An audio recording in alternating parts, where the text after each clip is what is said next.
Hello, hello, everyone. Welcome to Trauma Talks in Truths. I am Dr. Isela Garcia. And I'm Nina Vasquez. Hi, everybody. So, what I want to do today is it's been a while since we've had this conversation. I want to share how Nina and I met because I think it's such an incredible example of divine orchestration. Okay. So, this was post COVID, barely post COVID. And I'm in Phoenix, and the life school, what is it called, Nina? A life coach school at the time. Yeah. Life coach school with, what is her name? Her name's Brooke Castillo. That's right, Brooke Castillo. So I knew Brooke when she had a podcast early on, and I really loved her content. And this was post COVID, so there was like not a whole lot of workshops that had happened, or they were like, okay, finally we get back to like being with people. It was here in Phoenix, and it was cheap, like under $200 or something, like crazy cheap. Now, I wasn't going to fly someplace to go to this thing. It was up the street, like 30 minutes from my house. It's like, okay, I'm going to do this because I like going to workshops and learning things. So I signed up.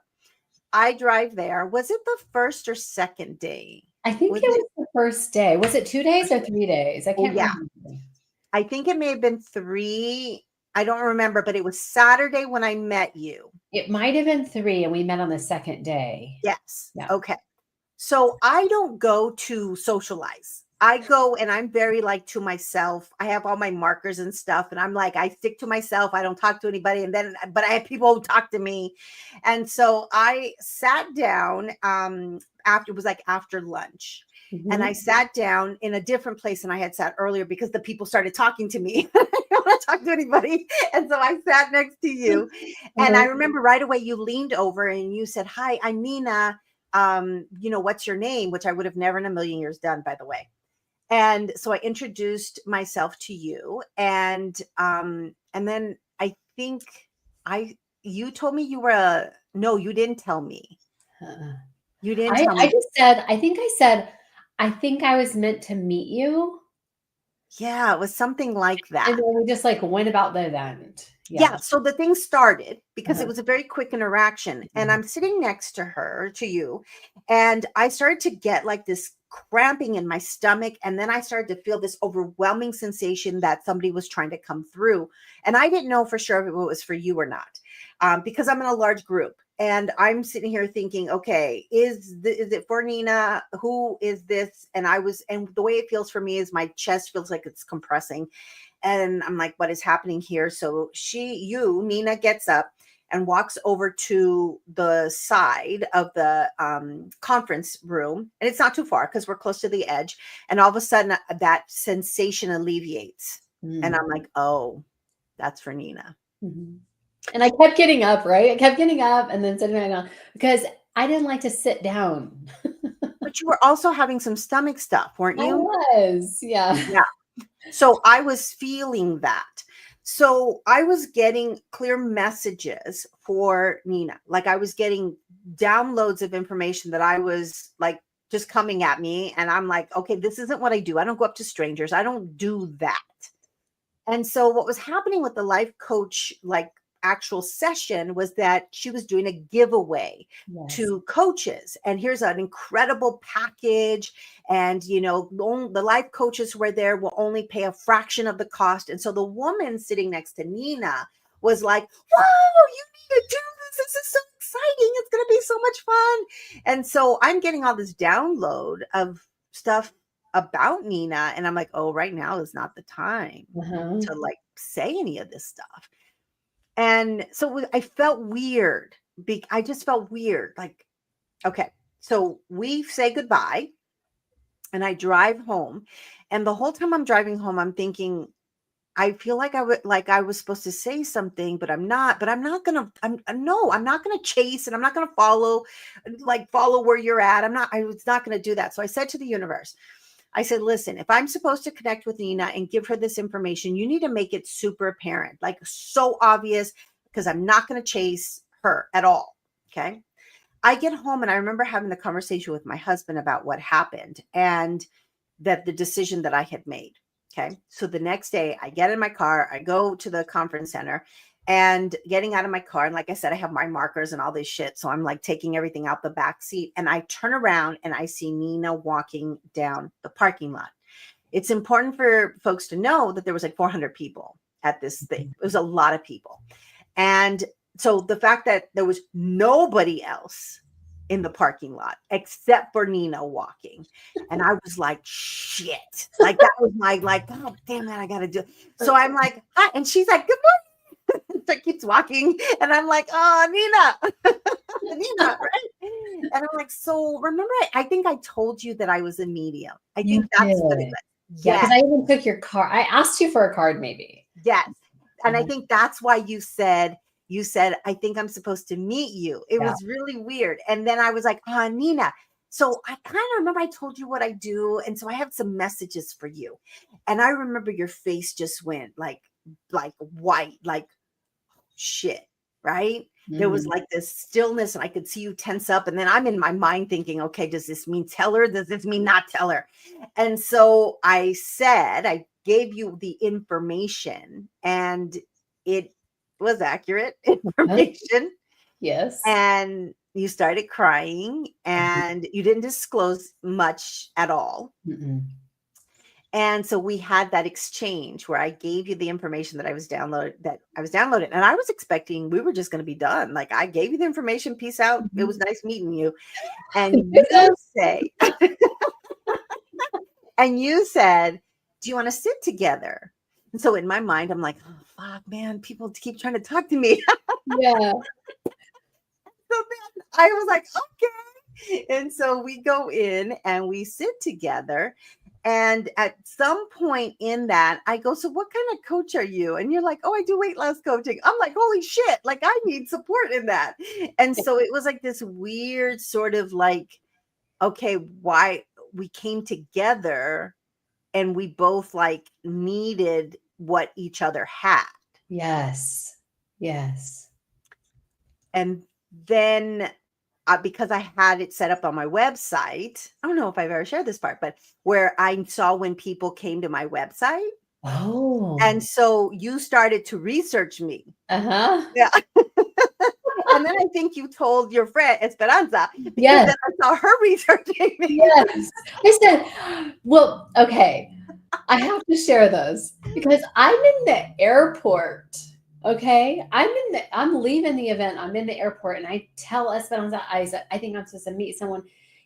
Esperanza and I had been friends and she had coached me, I had coached her, and we had been friends for a while. And we were both kind of in this. She had definitely had a spiritual, intuitive mediumship experiences before me. And I had never had that experience. So I was just like, I don't know about that. I don't know about all of that. Yeah. There's a lot of disbelief. And so I'm in the airport and I'm like researching your website and I'm like sharing it with her. I didn't know that you could look in the back end. This is news to me right now. Yeah. Yeah. So Mhm. I saw that you were digging through. And then you emailed me and said, or no, I reached out to you about setting some up with coaching Yes. for weight loss because I had some Mhm. issues around kind of my belief systems that kept me stuck about, weight and perceptions of what I could and couldn't have and all of those things. Yes. So All that I from childhood too. Like all yeah, of totally from childhood. And so I reached out to you. And then after I think we met a few times, you were like, okay, I don't know if this crosses weird boundaries for it. you, but I'd like to set up a soul coaching or a soul mediumship reading. Yes. I forget what I call them. Soul journey? Soul journey. Yeah, soul journey reading. Yeah. And then we did that. I still have this reading till today because it was the thing that altered the trajectory, and I don't say that lightly, of my life. It's so cute how like our brains have the story remembered. It's so cute because I remember it like very similar to you, but um I I remember the walk. I remember the walk back from the moment I'm standing in front of your car. And I just remember feeling very, I was emotional at the time. I mean, I cry, like, I cry pretty easily, but I think I used to cry when I was just being seen. Just someone to see me in that way was a big deal. And I'm like getting emotional now, remembering the words you said about it was really profound because there's a huge mother wound in my life that goes in my lineage behind me and my lineage in front of me so far. Mhm. And Isela was able to like speak to that, but she didn't even know me, right? And it was really powerful. So I remember the walk after because I'm just like letting that land, like, oh, Mhm. what does this mean? Like just all of that. Um, and the soul journey really,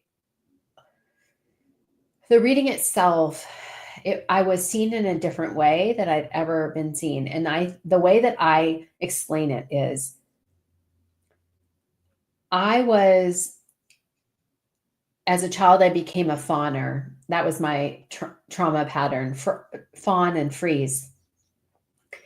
And I used to say that, like, I knew this about me, but I didn't know to the extent. So, when you just like copy somebody, like there's what do you call that, Isela, when you can see somebody's behavior and you just Math. masking. Mhm. So Yeah, there's masking and there's spawning. right. And I definitely knew that I masked. I could see that pattern. But when I did not even know the word fawn, Mhm. and I did not know the word complex PTSD or CPTSD before our reading, right? So I want wait, we need to say this, but you were already a coach, I was already a coach. I right? was already a mindset coach. Right. I had been a coach by that time for, gosh, a year and a half, maybe 2 years. No, maybe a year and a half around that time. And I was just coaching at the mindset level. And where that left me, because I was healing at the mind level and not focusing on any of the body level, I was coming to this place of like, gosh, something must be wrong with me. Mhm. I already had that as a core belief from childhood. So it wasn't hard for me to believe that if this mindset model wasn't working for me, then it must be me, right? I'm the problem. But in that reading, you used some language Mhm. and you said something along the lines of like, you are a chameleon. No, I'm Mhm. sorry, not chameleon. You didn't use the word chameleon. Use the word camouflage. Mhm. You camouflage yourself everywhere you go so you can stay safe. Mhm. And you probably used like totally said it in different language. But it finally gave me language to what I knew was happening. And I didn't know how to stop it. Mhm. And so I literally became a part of me became a fawner at a very young age. And Isela helped me realize it was very young. Mhm. And so there was more in that reading. It was so helpful because I learned, like, that I was a warrior princess in different lifetimes. I mean, just so many different things. How I was divinely protected. And in the very first meeting by your car, you said something about Mother Mary Oh, that's right. energy.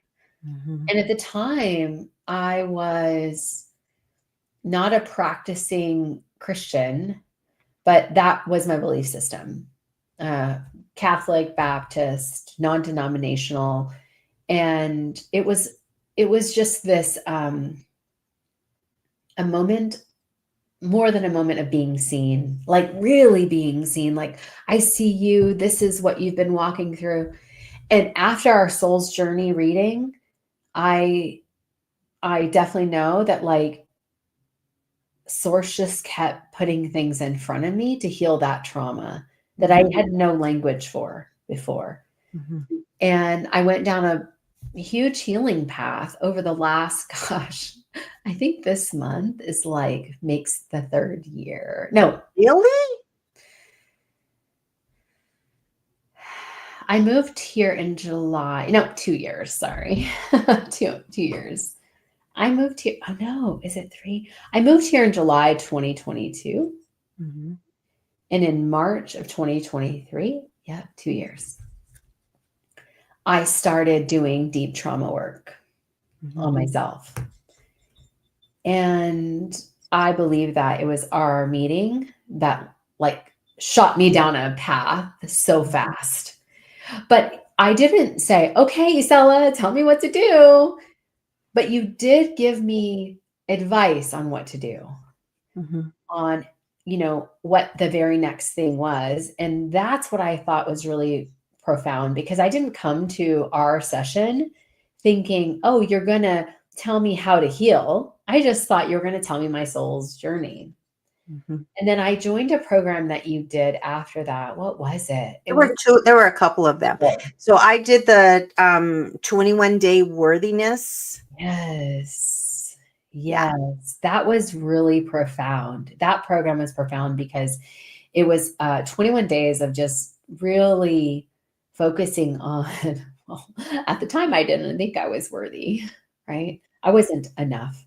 Um, and that really helped me. And then you started giving me pointers on how one of them was creativity. Every time I would see Stella, she's like, you need to be creative. And at the time, my brain could not wrap my mind around what is that? What is that? I didn't do anything if it didn't have like a purpose, an end goal, And and so painting was one of the things that you told me to start with. I remember watercolors being one of the first things that you encouraged me to do. And I remember, I have to tell this story.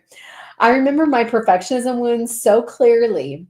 I was painting it was after a trauma healing journey that I went on, and I was painting a part of it. And I had swam out in a boat, not swam, but like went out in a storm in a boat, in, we'll call it a deep meditative state, went out in this storm, and I'm like going through the storm, and I wanted to paint that. But as I was painting, I was like, I don't know how to paint a boat. I could do the water and the sand, but like painting a boat. So I can't even talk. Found myself on my phone Looking for a boat. looking for a boat. How do I draw a boat? And that was exactly what Isella said not to do. Mhm. Anyway, so yeah, that was my perfectionism wound, just coming straight face to face with it, like trying to draw a boat. But that was one of my first experiences of, okay, this was so profound too. When you have unhealed trauma, you have a rigidity in your nervous system and Yep. your brain, Yep. rigidity. And you do things in a certain way, in this Yep. rigid way. And that was like danger. And like, I'm going to die if I just like draw a boat, however I think it's fine. And so that was, those were like the beginning stages of my healing journey, when I was working with the creativity that you would, really encourage me. I would get a reading, often, and be like, creativity, creativity. Yeah. Yeah. And the reason why creativity is so critical is because this is how we begin. Imagination and creativity. So spirit and our connection to spirit begins in the imagination. Okay. And creativity shuts down the overthinking brain. And for some people, like you said, that can send you into a panic, Yeah. because ego keeps you in this state of seeking intellectually. Mm-hmm. And the moment you start to release the need to seek outside yourself intellectually, then there's this part within you that doesn't know, number one, I'm no longer safe. I'm Yes. no longer safe, Yeah. right? And so that's why I often will say to people, especially linear thinkers or people who have experienced significant trauma, you got to get creative, because you got to tap into your softer side of self, Yes. and you have to release the ego, because the ego doesn't like anything that doesn't have an end game or a goal connected to it. I want you to speak to this. Significant trauma. What do you mean by that? Complex PTSD. Can you So a little bit about like what that's? What Yeah, that? so this is just a culmination of traumas, big traumas. These are big, serious traumas. So and trauma is subjective. That's what makes it very challenging. So everybody's experience of trauma and what it means for you might be different than what it means for me. But it's a culmination of these little and big traumas. Some of them are very subtle. Some of them is that, we didn't get our needs consistently met. We got them met. Sometimes we got them where they weren't met at all. At other times, it could be, things like abuse. It could be sexual abuse. It could be emotional abuse. It could be a lot of those things, but it's over the course of time. And oftentimes what happens with us is we are just in a state of survival. Yeah. And there's so much gaslighting that happens. We often will think that we're at fault or that we're imagining things. And so it's like this complex, fucked up story that we're not even sure was trauma or was it trauma. Like the big ones we can see are trauma, but it's this big, like, ocean of like complexities that you experienced and didn't have a safe, secure adult to be able to help you navigate those waters or even feel safe. I mean, that's the primary our need is to feel safe, secure, connected, and loved. And the inconsistency of that alone is traumatic. Yes, absolutely. And one of the reasons why Isela and I have come together to work together and to serve in this way together, well, divinely led for sure, um, and definitely a call on both of our life to serve this way, is because on the journey of my own healing, Isela played a big important part. I remember getting like I'm doing this healing work, and then I would get a reading. And then it would be the thing I needed to hear that week. And I remember this so vividly. And I don't know if you remember it, but it was one day you were like, you mentioned something about, this is just a regular like Facebook reading that you used to do in your Oh, groups. mhm. And it was something about, you noticed, you said the word softer, and that brought that memory back to me. You said your edges are getting softer. Mm. And I could feel that happening, but I didn't have, again, the language. I don't understand. And I was so like almost abrasive, Mhm. and which I saw it as like my fuse was very short, you know? And I saw that in parenting, my fuse, my nervous system. It just did not have the capacity. And I had this wall around me. Yeah. This like, if I could keep this wall around me, I can protect myself. And the walls were coming down. And I was able to like connect with people in different ways. I could feel the softness. And that's why when we work together, there's two things happening. Isel is really helping identify what's going on with you right now in real time, and any messages from spirit, from your angels, from your guides. Uh, and then I am working with people to like, okay, let's actually move this energy. Let's heal the trauma. And having the language to your trauma, it makes such a big difference in your Mhm. journey because you have no idea what's going on. Yeah. Yeah. So the reason why, so when I did this, I do what I do and I've done it for a long time, right? And I've watched Nina kind of move through as a very effective coach, move through your own healing journey. It was kind of like the unlayering of the onion. And I remember there was one conversation that we had. I think we were on Zoom and you were like sobbing and you were like, when does this end? Like, when does this pain end? And I was like, well, it's kind of like an unpacking. The amount of times that you've seen me sobbing. Yeah, it's an unpacking that happens. And I promise you, this is the fire, and you're standing at the edge of the fire. Just keep walking, and I promise you, you'll get to the other side of it. And so you went and did all the work. I mean, you did plant medicine a few times. You did a lot of the work. And so then I see you come to a place where you took your coaching skills and now you understand coaching at the level of, or supporting people in the coaching process at the level of the body. And let me tell you why this is important. So I have been doing this spirituality stuff my entire adult life. Most of my best friends, when I was in my 20s, I was always people picked up on me that I was a very old soul. But what that meant is that I didn't really get along very well with people my own age because they were partying and hanging out. And I wanted to talk about the meaning of life. Nobody wants to do that shit when they're 22 years old. Right. And so most of my best friends were in their 40s. And so they're getting older as I'm getting older. And I would watch them repeat patterns and patterns, these very spiritual people, these very spiritually grounded people who have done all of the work with the Course in Miracles and and Ra, the Law of One. I mean, there's so many things that they would know intellectually, right? And then I would watch them engage with other people, or they would be overcome by shadows that were not healed yet. They could intellectualize their journey of their life. They can tell me why they were behaving in this particular way or why they felt that these things were happening in their life, but they didn't understand. And in part because we didn't have this knowledge and understanding at the time, but Sure. they didn't understand that there was stuff happening in the body. The body keeps score. And so I see this a lot in the spiritual community where people try to overthink their way out of it. And I will tell you, I have met people where that seemingly has happened.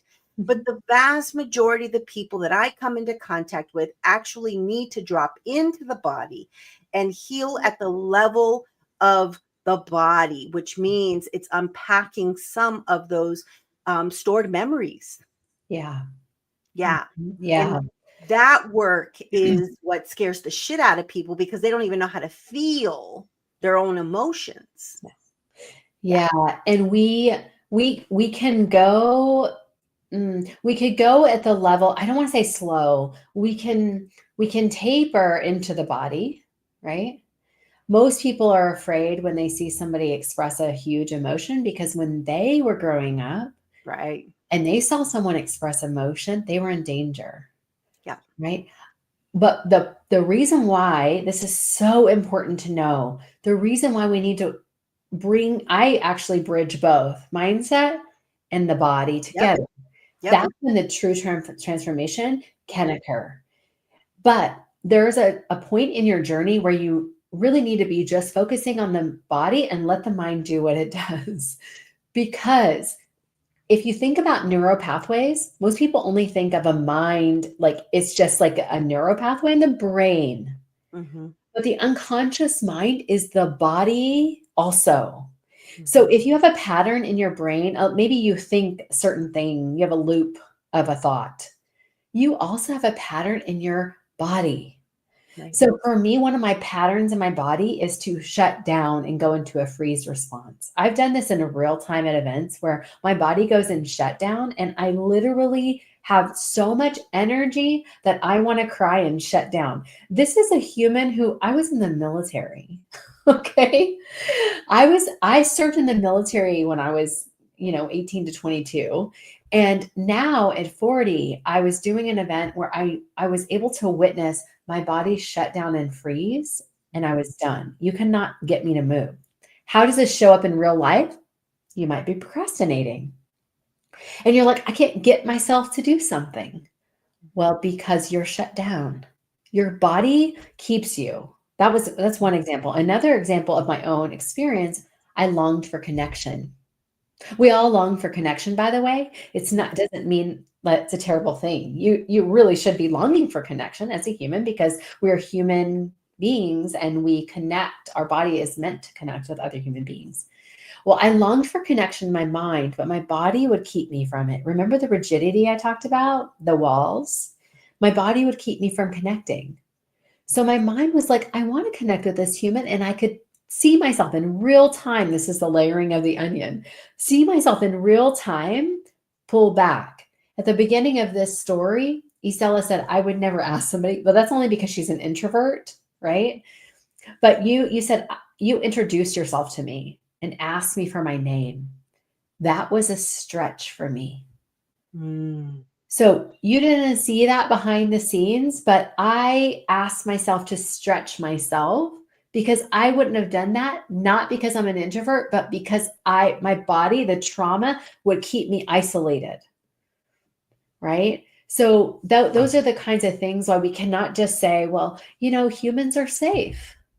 Repeat in the mirror. Humans are safe. The world is safe. I mean, are we all in the same world right now? Right? Like your body, if it's walked through trauma, no matter how many times you say this human in front of you is safe, it could even be a partner.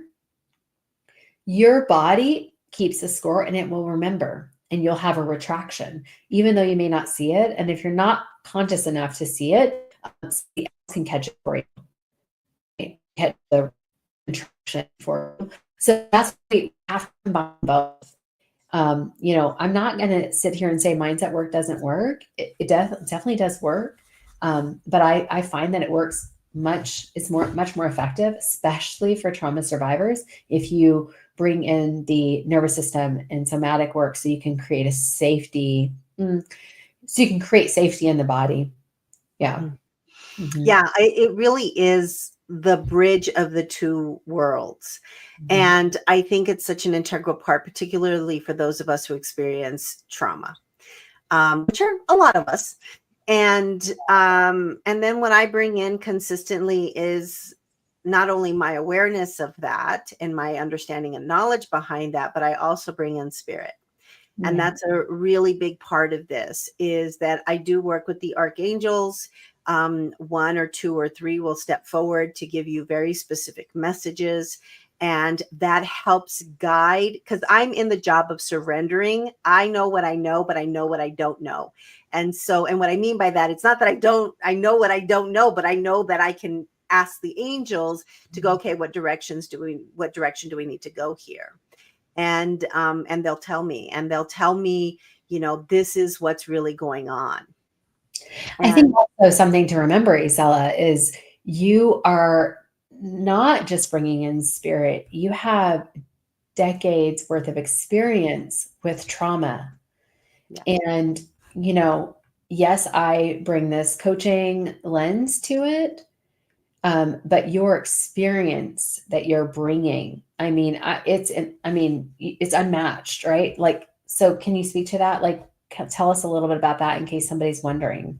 So I've been in the field of, I still kind of am in the field of early childhood education, more specifically with kiddos and families who have experienced a significant amount of trauma. So I started when I was 18 years old, actually, and in the field of early childhood education. I have been a director of programs at a drug and alcohol treatment residential program where women came in probated with up to 3 young children. And I did a lot of the working the children through trauma to be able to reconnect the family unit. And then I did crisis intervention work and was a classroom teacher for these kiddos, and then also an administrator. And then I've been a national and international trainer and consultant.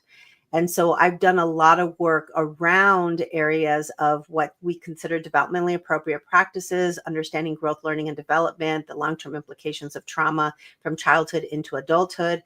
And because I've worked in that environment, I've worked with a lot of adults who've experienced trauma, because many of us who experience trauma want to help other people who experience trauma, because we don't want them to experience the same level of trauma that we have, but we come with our traumatic selves into that environment. And so you will find that a lot of people who do that kind of work have a high level of their own traumas that they have not healed yet. Yeah. And so what I did when I was 18, I started along my healing journey, started therapy very quickly after I left home.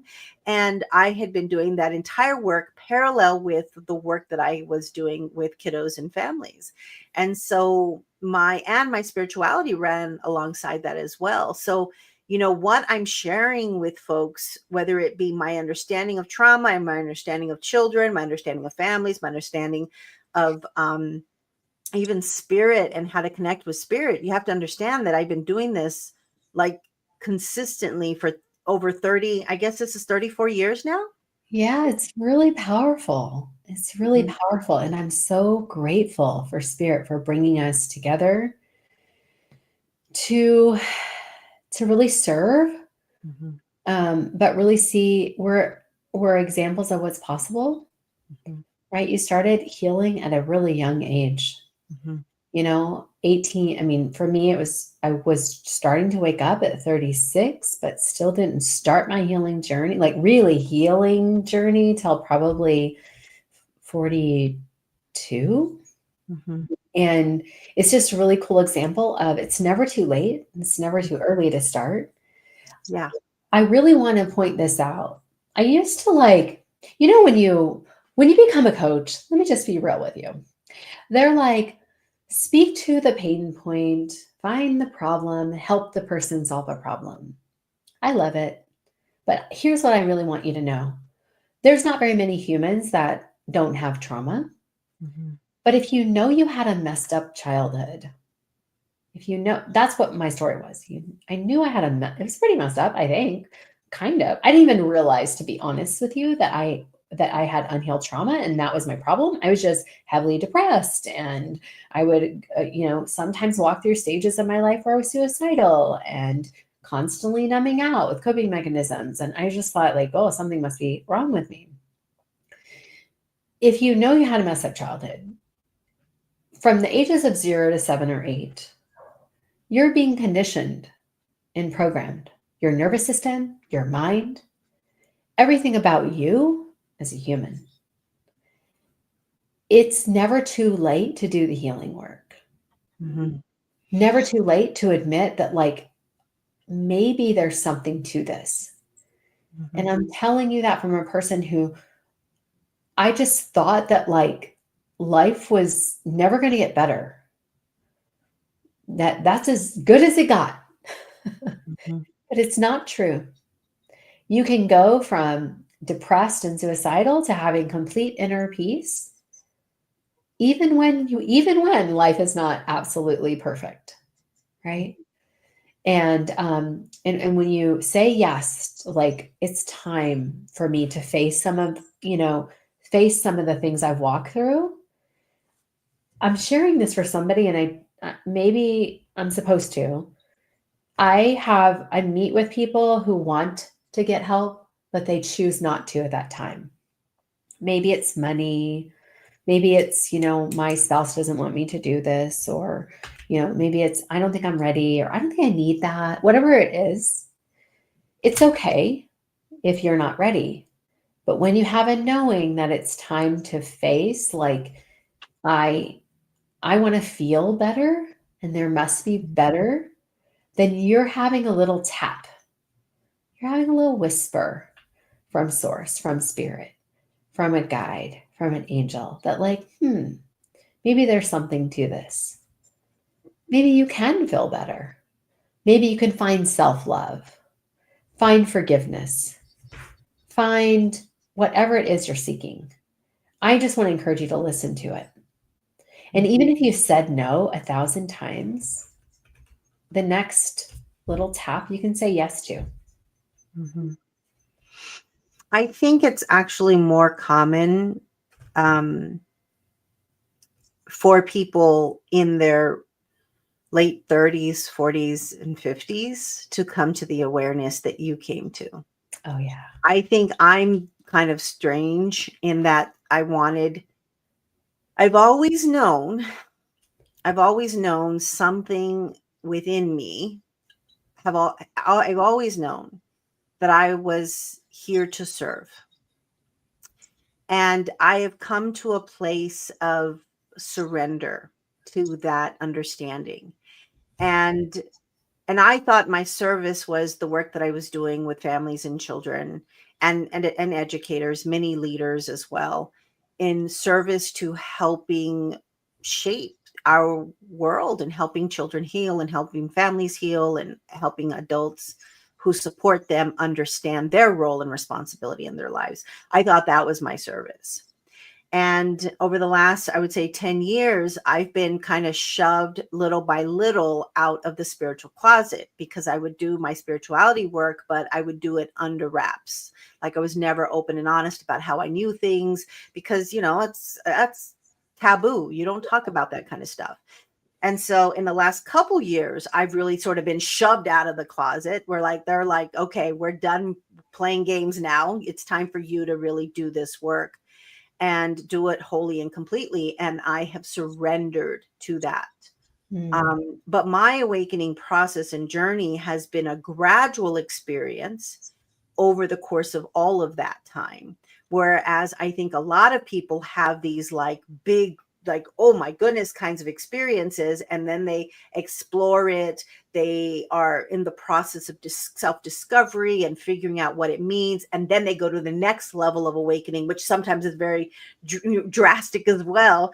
And so, yeah, it's kind of like this wake up kind of thing, and then figure it out, and then wake up kind of thing. Whereas mine, I had lots of ups and downs, but there were these gradual ups and downs over 3 decades. Mm-hmm. It's And really so, cool. mm-hmm.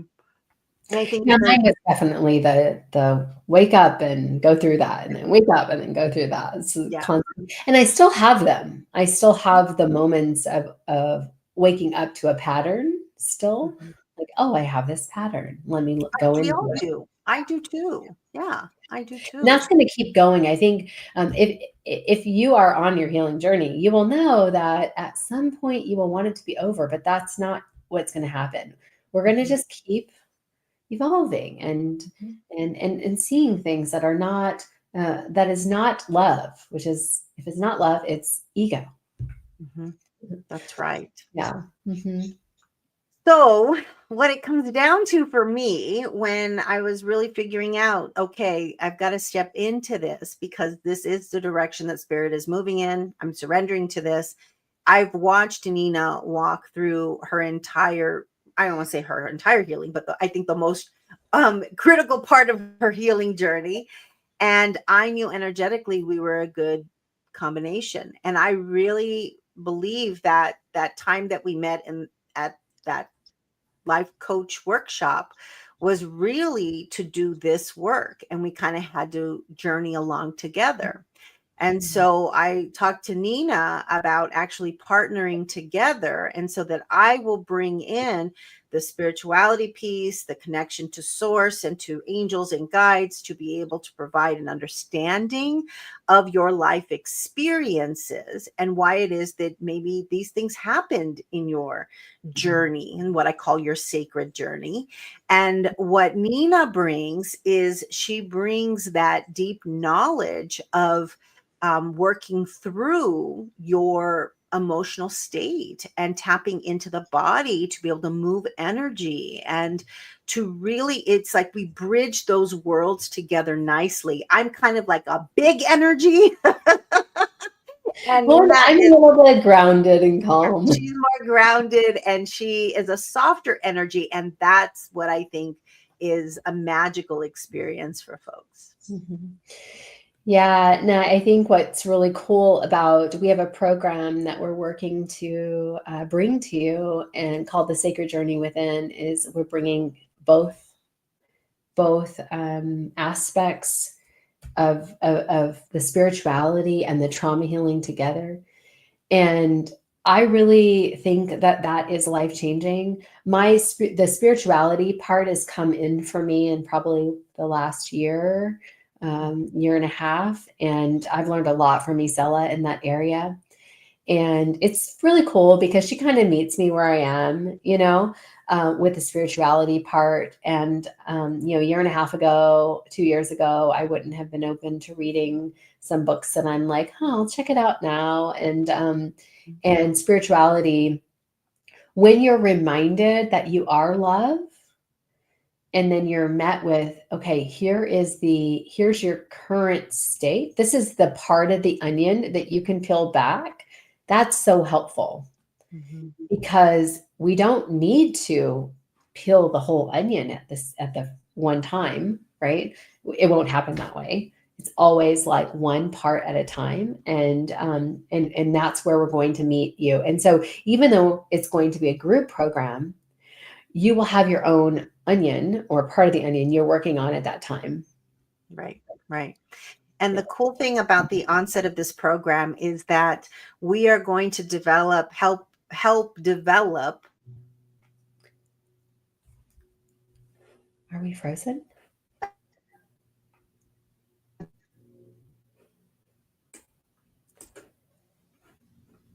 We froze for me.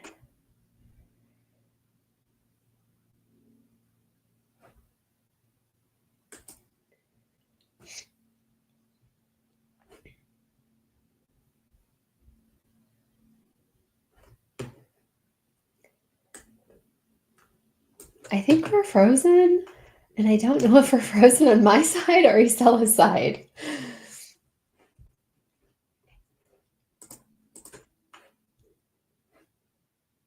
Uh-oh. Oh, I guess I'm still live. Estella will be right back with us. I think I'm still live. Yes, I am still live. Okay, she'll be back. There I am. There you go. I'm like, oh, I think I've been live this whole time. Oh, I what don't was know it? where I was at, but All I heard was like, we're going to help develop. oh, yeah. So we're helping people develop a sacred journey plan. And this sacred journey plan, we will meet together and sort of uncover what are some of the things that, from spirit, what is it that you intended to work on when you came into this lifetime? And then we'll sort of unpack that a little bit, given your experiences of life. And then Nina will help you in that process be reflective of that in terms of what approaches are we going to take in terms of your healing journey. Yes. And so we're going to capture that process, and we'll meet 3 times over the course of our program to kind of figure out, okay, where are you at now? What's happening? So we are very, very excited, because I have to tell you that I've done a lot of this type of work over my many years. And I've never seen anything quite comprehensive. So I'm excited. Me too. Me too. I'm so excited for the humans Mm-hmm. that will be joining us. And when we heal, when you heal, we heal. So I meant to say. And yeah, so if any of this resonate with you and you feel a pull, we have a community. It's called the Love Being Community, and you can apply to join us. The community itself is free. We do have a paid version of the community, and that's $33 a month. It's called Heal, Rise, Align, and we go a little deeper in there. And you'll be the first people to know when our Sacred Journey Within opens, when we open the doors. So if this, is pulling you in any way, just submit the application to join our community, and we'll drop the link in the comments. You want to add anything about the community? Nope, that's it. Yeah, awesome. Thanks for being here and listening to us today. Bye. Bye.